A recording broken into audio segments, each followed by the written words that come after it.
Hi, hello, it's Nikki and welcome to my messy bookshelf. Today I'm here just to talk about what I've been up to for the last couple of weeks in my reading. And it has been a little bit slow. However, I have been actively reading. I've been taking my time because of what I am reading.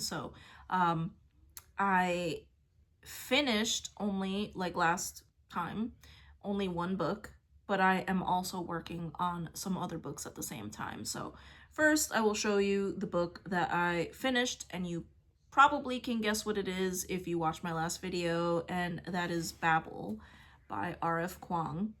And I am so happy that I picked up this book.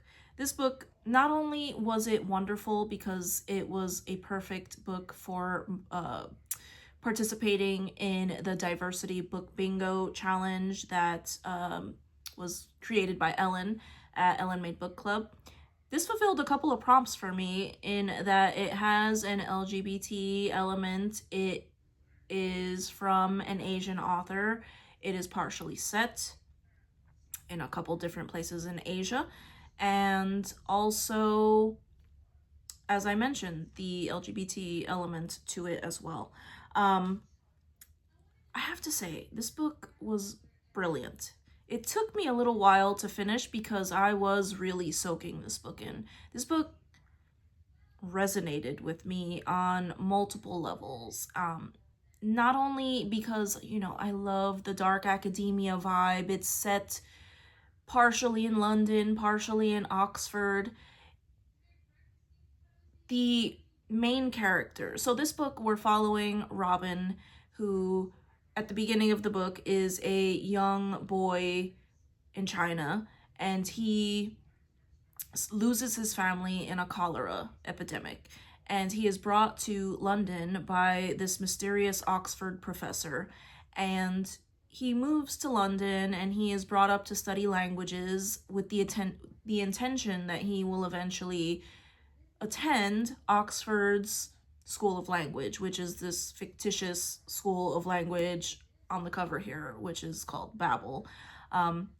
Side note, I also found it very funny the way that the author included a foreword at the beginning of the book addressing Oxford scholars, like actual Oxford scholars, basically saying that she understands that she took creative license with a lot of the stuff that happens at Oxford, and she knows that these things couldn't have happened and that these places don't exist, or that they didn't exist at the time this book is set, but she explains it was for the story. So I thought it was very cheeky and funny that she included that.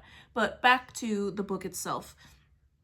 I really, really relate to Robin, and for many different reasons. One of the things that Robin struggles with in the book is the fact that he has been transplanted outside of his home country and brought to a place where he doesn't feel like he exactly belongs. And I realize for myself that is not something that is as intense for me today because I was born and raised here in the US. But I can really relate to that kind of living in a diaspora type of feeling. Being from somewhere else and living somewhere else where you're not enough of either thing. So you're not enough of your home culture and you're not enough of the culture that you live in. So it's a very real experience, and I related to him with that very much. Another thing he talks about, or that he experiences, is the fear of losing his mother tongue, his language. And I know that this is something that both me and my husband both relate to because both of us grew up in Spanish-speaking households. And primarily because we have been away from our families for so long, we tend to speak often in English in our house, and it is something that happens. We can still speak Spanish. We can go home and have, a chat with our family, or when they come to visit, we can have a chat.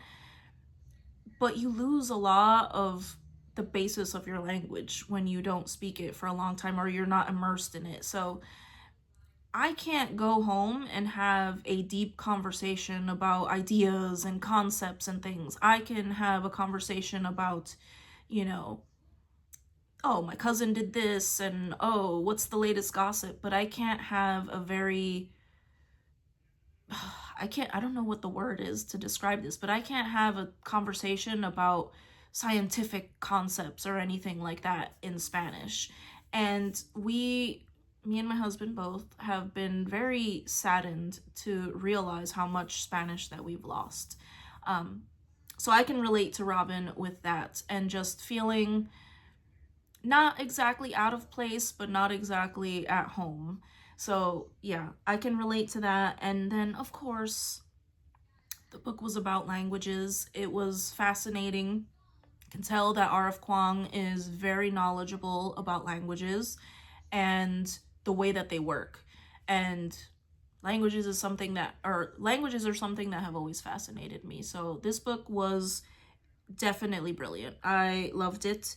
And yeah, I won't say that I was unhappy with the ending, but I felt like I wasn't sure whether everything was tied up, all the loose ends. So I feel like it could be open to another book, but maybe not necessarily. But yes, I highly recommend this book. It was great.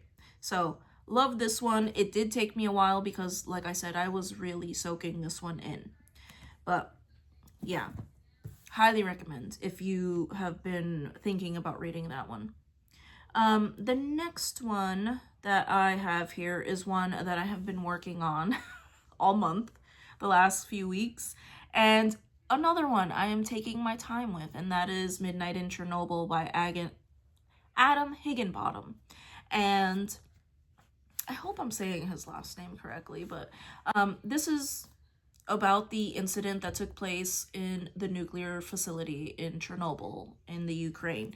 And I was taking my time. I am taking my time, but I have made it a few more chapters in, and it really started off laying a very thorough background in nuclear science and also the people and the government of, where the events take place.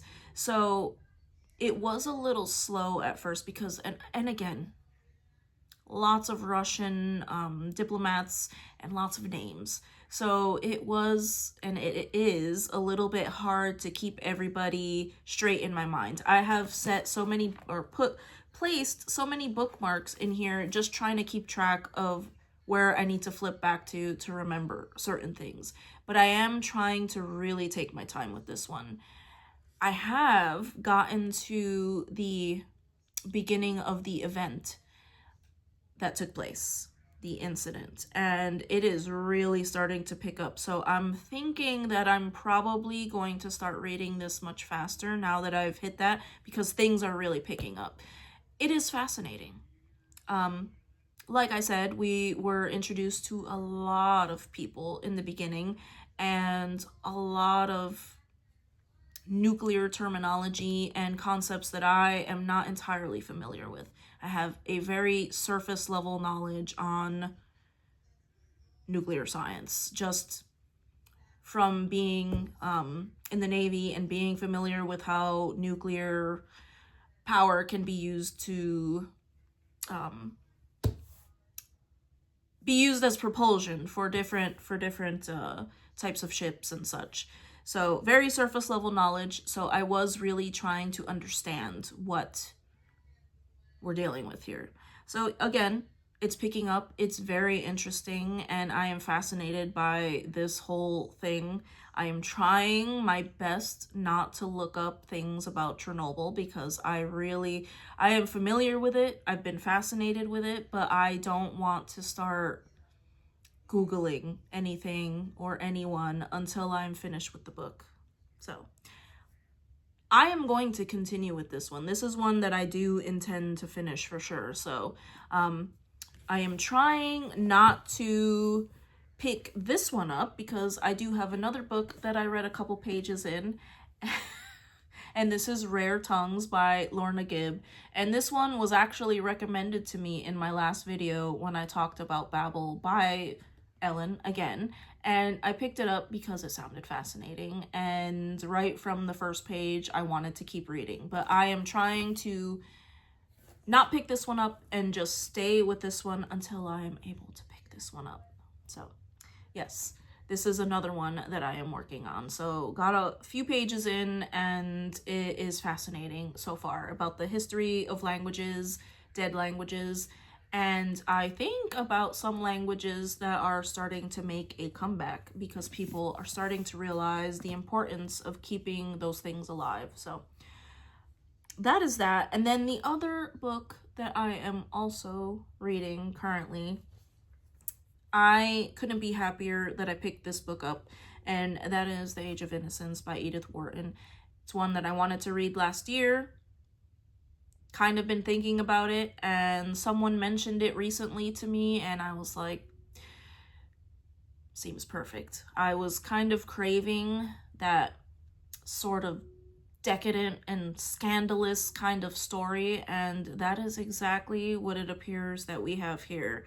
So in this book we are following what is his name, Newland Archer, and he is a well-to-do man in 1870s New York high society, and he is engaged to be married to a young woman from a good family, and they are very concerned, as was the custom in those days, with, you know, propriety and proper etiquette and, you know, staying away from scandal. And then Newland meets his betrothed's cousin, who has just arrived from the continent, and she is a very mysterious, slightly scandalous countess. And that is all I know so far, but it seems very much like it's going to be the scandalous type of fiction that I was looking for. So I am loving this so far. I'm already 7 chapters in, and I am not wanting to put it down, but, you know, I am working on this one as well. So, but that is what I have been up to for the last couple of weeks, and yeah.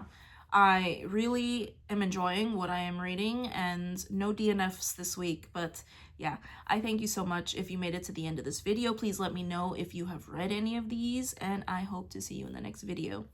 Take care. Bye.